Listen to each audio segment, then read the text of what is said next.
Line पे आए हुए हैं। ये मेरे हमारे साथ मुदस्सर गोंदल साहब हैं और हमारे दोस्त अजीज दोस्त अमजद न्यू साहब हैं।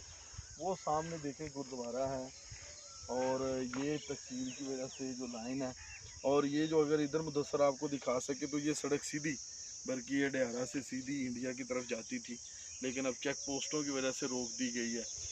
तो ये एक पुरसकून जगह है, लेकिन ज़ीरो लाइन और ये बॉर्डर जो है, ये आपको पता है कि ये ऐसी सख्त लकीर है जिसको मिटाने में शायद सदियाँ लग सकें। पर अमजद न्यू साहब शुक्रिया, आज आपकी वजह से हम गविंडी बॉर्डर और बहुत कौन कौन से हैं ये गाँव, डेरा चाल, हाँ डेरा चाल है, गविंड है, हाँ, और गविंडी है।